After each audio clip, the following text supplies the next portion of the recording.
Hi, welcome to the very first meeting of Test Anxiety Busters. We have a special guest today, Steve Clark, immediate past chair of the Global Alliance, one of the founding members of the Global Alliance, and he is also on the Certification and Assessment Committee and knows everything there is to know about the NCSP. And Steve, can you just talk a little bit about yourself? Sure. Yep, I'd be happy to. Thank you. Thank you for inviting me to be here today. My name is Steve Clark. I am a steno captioner. I'm located in Washington, D.C. I started in 1985 as a court reporter and worked in Nebraska for 2 years as a freelance court reporter, and then moved to New Hampshire, where I spent 10 years working as a freelance court reporter. While I was there, I got introduced to doing real-time. We didn't know it was called CART or captioning back then. We just called everything captioning, actually. And did that for a couple of years in New Hampshire, just volunteering and getting some experience. And then I was recruited by the National Captioning Institute to come to DC, and I worked for them for 10 years doing broadcast captioning. I left NCI and started my own company, and we did all kinds of captioning, educational, theater, stadium captioning, just a wide variety of different captioning events that we did. And then for the last 2 years, I've been the director of the Office of Captioning Services for the United States Senate, and we caption all of the floor proceedings from the chamber of the US Senate. And just as a disclaimer, everything I'm saying here is coming from me and not from my position that I now have with the government or anything like that. So these are my personal opinions and my personal time being here today. And just one other thing I'll add, Jen. I worked with a few others to create our NCSP, which is based on the NER model, which is the part of today that I'll be discussing. So how does the NCSP work? What can captioners expect when they log in to take it? Yeah. Let me pull up, if you're okay with me sharing my screen. Please. Okay. I'm going to try to give myself permission to share here. Oh.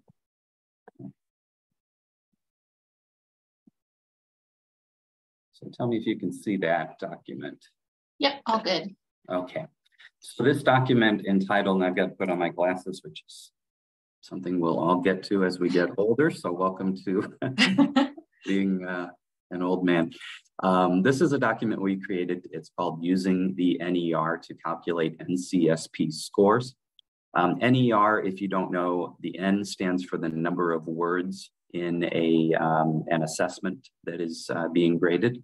The E stands for addition or editing errors, and R stands for recognition errors.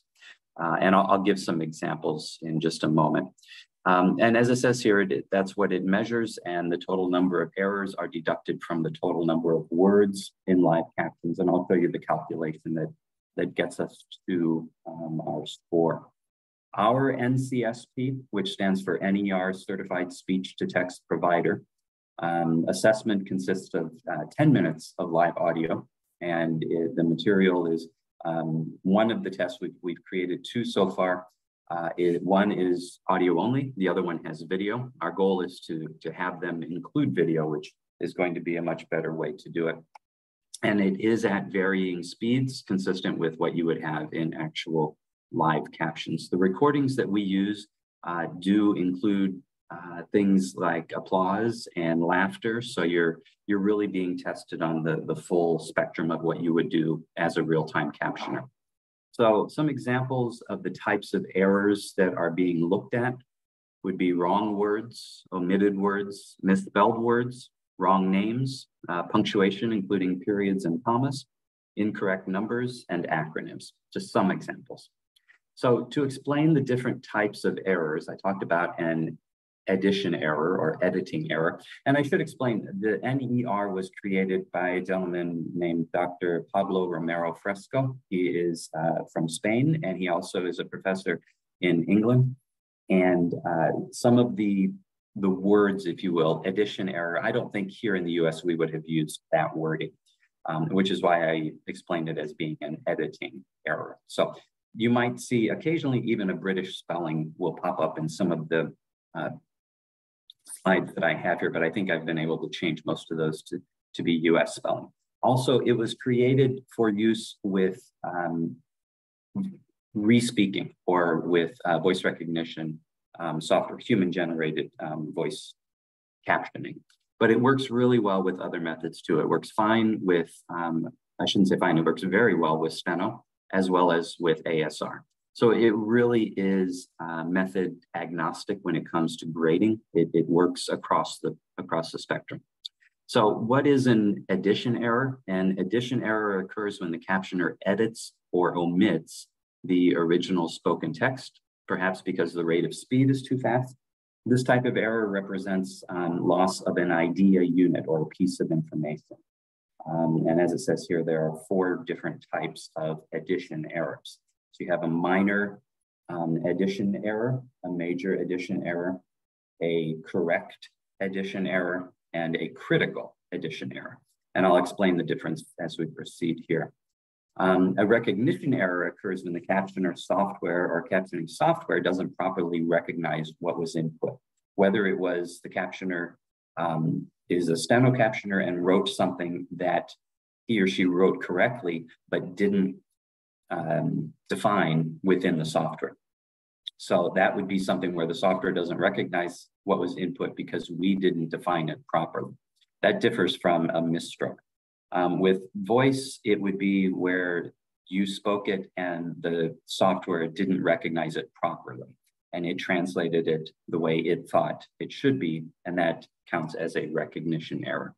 And then a correct addition is really, it's a paraphrase, or it's an editing that still captures the full meaning of the idea unit or of what was said, and it doesn't change the meaning in any way. No vital information is lost. And that correct addition on the score sheet, we mark it as CE with a deduction of 0.0. So we will always mark the correct addition so that you know that we saw that error, but it will also be a deduction of 0. An example of a correct addition, I'll show you when we get here. It'll be coming up in just a moment. So minor error and major error. A minor error occurs when the captions keep the main point of the idea unit, but they lose a detail. And just to explain an idea unit, a sentence can be an idea unit. And you have different types of idea units. You have an independent idea unit, which is the full sentence. And then you have a dependent idea unit, which is part of the sentence that if it's left out, it's going to slightly change or take away a small piece of information. And I've got some examples that I'll show you. Minor errors are marked in a minor way. It's a deduction of 0.25. A major error occurs when the captions lose the main point of an idea unit. So if you leave out the entire sentence, that is an idea unit and a independent idea unit that has been completely lost. So that's going to be marked as 0.50. And again, I've got examples I'll show you.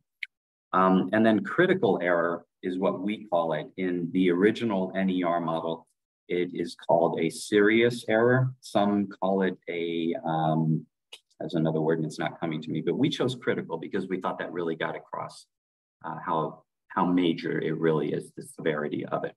And that occurs when the captions contain an error that provides false but plausible information to the viewer. And I'll show you an example of that as well.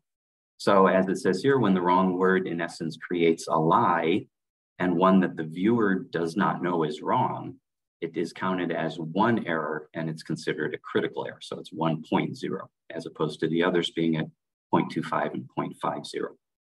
So I'm going to skip past this first example because I think it's a little clunky, but I'll show you different examples that are a little bit better.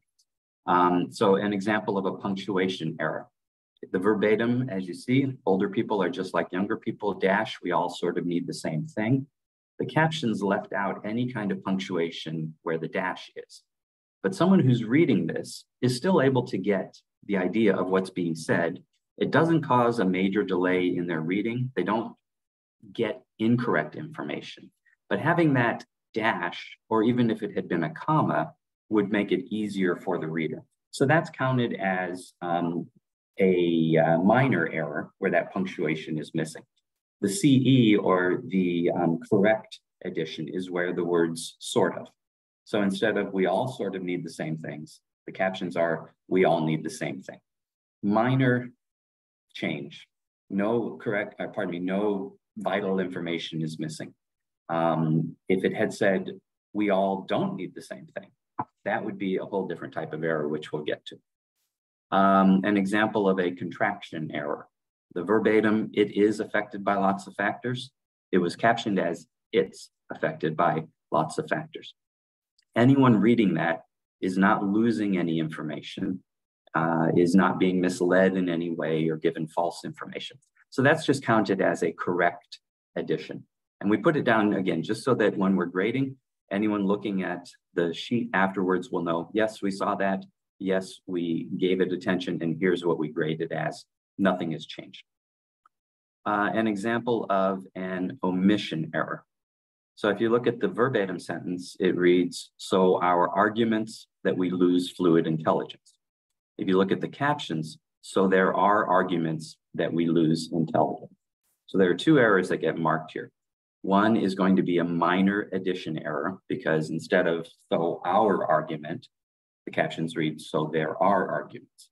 It changes it slightly. It sort of takes away the ownership that it's our argument, but it still gets the idea that there is an argument. If you look at the next error, it's a major addition, even though it only loses a small part, that we lose intelligence is what was captioned, but what was said is that we lose fluid intelligence. So it's not necessarily only taking away the one who, what, where, when, or why, meaning the fluid intelligence, what type of intelligence. But without that, you really lose the whole meaning of the intelligence. So we need to have that word in there. In this case, that's going to be a major error, which is going to be 0.50. Example of number errors. So verbatim, I think the number of older African Americans is going to triple in the next 25 years, and Hispanics and Asian also. The captions left out the hyphen in African Americans. Not a big deal at all. It's just, it would be nice if it were there. It's a correct addition that it is left out and is going to triple in the 35 years. But you'll also notice that this is likely a steno error where we will write the period and then we go back to get the comma, but the period has already gotten onto the screen and it's not always possible to take it back.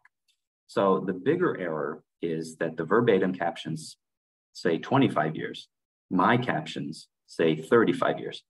Anyone who's watching and is either deaf or just has the TV muted doesn't know that that is an error, and they believe it. So that counts as a larger error than some of the other examples I've given here.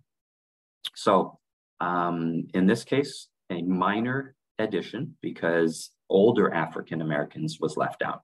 So we still know what was being talked about, and that is that the number of African Americans is going to triple. The part that's left out is just a modifier, older African Americans. In this case, we would score that as a lesser mark, so that's going to be 0.25. And then the CE, or the correct addition, is the fact that the hyphen is missing. It's nice when it's there. It's not going to change the meaning at all that it's not there.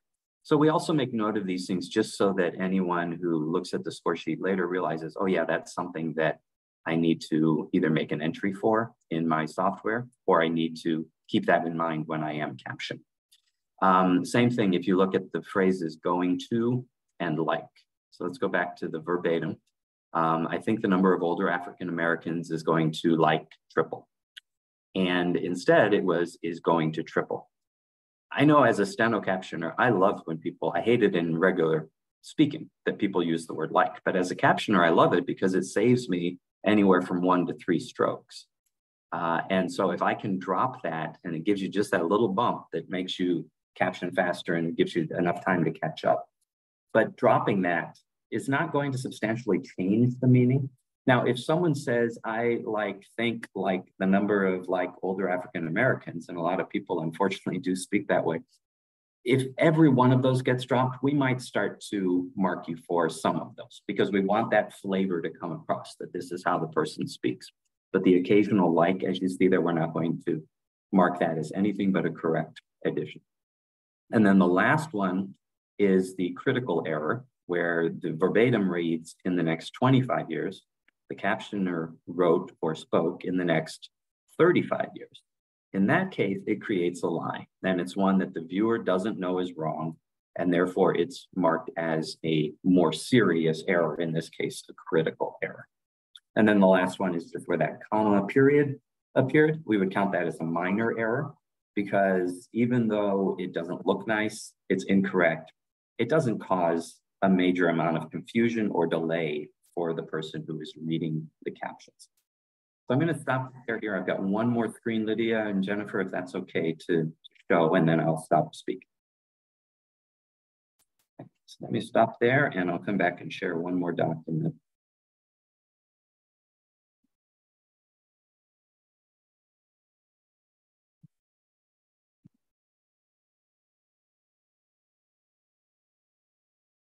Okay, so now you can see this other document, the type of errors. Okay, so as I discussed, independent idea unit and dependent idea unit. And an independent idea unit, it is often a sentence, which may be composed of several dependent idea units. And so the independent idea unit makes sense as a full message. So the dependent idea unit is often a complement. It provides information about the who, what, where, when, how of an independent idea unit. An example, let's say you're captioning the weather, and the person speaking says, we have thunderstorms that will start in Texas, sweep across Louisiana, Alabama, Mississippi, Georgia, before finally ending in the Carolinas. And if the caption or captions, we have thunderstorms starting in Texas that will sweep across Louisiana, but that person drops Alabama, Mississippi, Georgia, before sweeping across the Carolinas. It's only going to be a 0.25 because the independent idea unit is still there, which is that we have thunderstorms. And then the dependent idea unit is each of those states or areas that the thunderstorm is going to hit. So by only leaving out Alabama, not that it's not important that people in Alabama know about the thunderstorm, but that is going to count as a minor addition error or minor editing error. And that's going to be a 0.25. Same way if Alabama didn't translate properly. And instead of Alabama, if you have a brief for it and it came up as, let's say, boom, then that's going to count as a 0.25 unless it's creating another error. Let's say instead of Alabama, the captioner wrote Tennessee. Well, that creates a lie that anyone in Tennessee doesn't know, or anyone watching is a lie. So that's going to be a more serious error. So I hope those type of examples help to understand the different severity and the different type of error that can be made. So I've got just a few more examples. We talked about this already, what the scoring is and how each one is determined. So I'm going to flip to the next example here, or next slide, pardon me. Okay, so here are some minor recognition errors. On the right-hand side is what the verbatim transcript reads. So verbatim, it says, "What a great goal" by Ryan Giggs. The captioner captioned, "What great goal by a Ryan Giggs." Anyone reading it knows Ryan Giggs scored a great goal. But there's a bit of hesitation because you see by a Ryan Giggs, and then your mind quickly tells you, oh, that A is just an error. It should be by Ryan Giggs. That's just a minor recognition error. In this case, it's likely voice. And the captioner may have taken a breath. The captioner may have just had a slight utterance that the voice recognition picked up on. The next one, the captions read, and verbatim, 4 people are still missing following Sunday's tornado. The captions, instead of FOUR, the captioner's captions read 4 people, FOR people are still missing. Again, this is something that's minor because the captioner, pardon me, the consumer, the person reading at home can read that and realize, oh, that should be FOUR, a minor recognition error. It could also be a minor addition error if it's a steno captioner. So the steno captioner left out the U in the stroke for the word for. Here are some examples of major recognition errors. On the right-hand side, the captions should read, he's a valuable asset. And instead, the captions read, he's a buyable asset. You can see where that's likely voice recognition. So in this case, buyable is not going to be 4 errors. It's going to be 0.50 because this is an independent idea unit, the sentence, that is ruined by this one misstroke or misrecognition, but in a major way. So the person reading it doesn't read he's valuable asset, but reads he's a buyable asset. And if the person molds it long enough, they might realize, oh, that just sounds like valuable. But in this case, it's a major recognition. Last example for this one, is it really a temptation? Translated as, is it really a temptation? Again, this is likely a voice error. And in this case, it's a major recognition. It's nonsensical. It ruins the entire independent idea unit. In this case, this is going to be scored as 0.50. Now, one thing that I will mention, I'm not sure if it comes up in this slide, and that is when you're taking our NCSP, and it's true with the NER, if you correct your error and you get the correction is correct, you don't get charged an error for what you corrected. So if you wrote, he's a buyable asset, and you see that, and then you write dash, he's a valuable asset, you don't get marked off for making the error. It's almost rewarding you because you paid that close attention and you corrected your error. Now, if you go to do it again, and this happens to all of us, and you make another error, whether it's buyable or something else, then you are going to get marked for everything. So if your correction doesn't correct the error, you get marked off for all of the errors that were part of that unit. Last one, critical recognition errors. The captions should say 50%, 50, and instead they read 15, 15. In that case, the consumer watching at home has no idea that the error is wrong, or that it is an error. So in this case, the person is being lied to. It's not done on purpose, but it creates a lie. And so that counts as a more serious error, a 0.10 or 1.0, pardon me. And then the bottom one, he never talks to Rudy, comes out as he never talks dirty. Again, that is a believable sentence, and it misleads the consumer. So in that case, it's going to be a more serious mark. I think that's going to be it. Just a couple things. I didn't mean to show this, but now that I did, different places where the NER model is being used. The Canadian government has used it for some time. The subtitling guidelines in Europe, they tend to call captions subtitles. So if you ever see that, it doesn't necessarily mean putting up English for a French language movie, which is what we call subtitles here. Brazil uses it. The British government is using it to assess subtitles for captions. So let me stop there. I know that's a lot of information. It's just a quick introduction to what the NER is. And I'll just take a minute and talk about the NCSP. As I mentioned, it's one that was created by a few of us. One of the others, she is a voice captioner. She and I both are NER certified evaluators. So we were trained by Pablo, the gentleman who created this system, and then we got certified by him. We also had a consumer and one person from industry who he created an ASR engine. And so they both had their input as well. So I think we were really well represented when it comes to the methods of captioning and having a consumer who uses the captions on a regular basis. As I mentioned, our test is a 10-minute assessment. It's a real-world recording that we have found that is not copyrighted, so we were able to use it for our purposes. When you take our test, you do have 1 minute of practice material that we give you, which is from the same recording. So you can get comfortable with the speaker, you can get comfortable with his voice, with his manner of speaking, with the setting, get your audio set just where you need it to be. Work out some of those jitters that you're going to have, like we all do. We have 4 of us who do the assessments, so you're not going to have me necessarily. And if you are intimidated by me or another steno captioner or by our person who is a voice captioner and you'd rather not, that's perfectly fine. We can take that into consideration and assign someone different.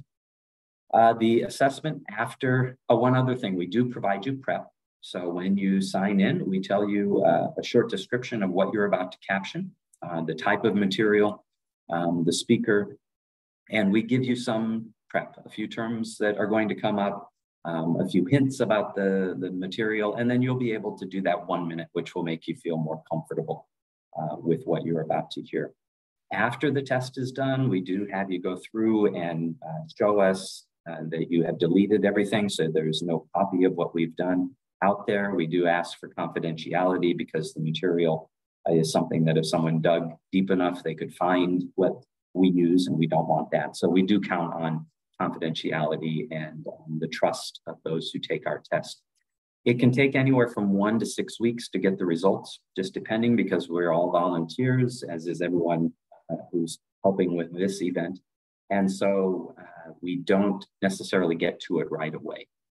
The last thing I'll say is that when we grade the test, we do exactly what you would do with any other NER, and that is we take the verbatim transcript that we've created of the event that you were tested on. We load that on the left-hand side in an Excel spreadsheet. We take your caption, the real-time caption, we load it on the right-hand side. And then we need to do what's called aligning the cells. So let's say you have something that should have been 4 sentences broken up with periods. And instead, the captioner used commas. So for me, my spreadsheet is going to be sentence, sentence, sentence, sentence. Yours is going to be one long sentence. So I need to cut and paste to align them so that I can properly grade what's verbatim against what you wrote. So that really is the most time-consuming part, is to do kind of the manual labor of getting it aligned. And then once you do, we're able to go through and grade. Okay, in this one, there is a correct addition, was left out. Cell number 2, they left out one small descriptive piece of information, like my example with the tornado going across the states. Cell number 3, it was a short sentence. They left it out completely. We mark that as a major addition error because you left out the entire unit.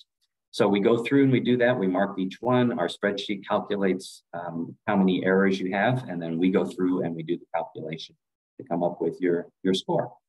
Once you pass, which I will say, I think we have now 13, 14 people who've taken the test, and I think 11 have passed. So it's a good sign that some have not passed. It shows us it's not too easy, and it does show that there are test jitters involved, because I know from some of those who didn't pass that they just don't do well with testing. So I hope this has been a good explanation of what the NER is, what the NCSP is, how it works. I'm happy to answer any questions, but I don't want to take up the entire hour, which, as you can see, I can do that because I like talking about this. I think it's a really good thing that we're doing, and the NER is just, in my mind, a very smart way, a very current way to grade the accuracy of real-time captions. So with that, Jen, I'll stop speaking. Yeah, what is a passing grade for the NCSP? Yep, passing grade is 98%.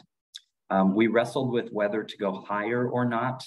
We thought about 99%, but 98 is still, we think, a good starting number for a passing grade. We do plan on creating additional levels. So we are thinking of an NCSP level 2, and that would be more difficult material. That would be material that is going to be graded at a higher level, maybe 98.5, maybe 99.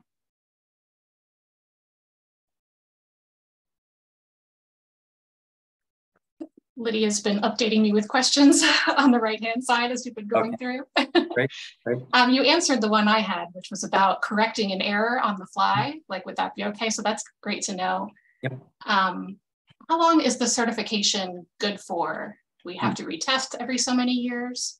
Very good. That's one of the things that we think really sets us apart. And that is that you don't earn it and then own it for the rest of your life. And we don't require continuing education units. And the reason we don't require that is because you are required to retest every 4 years.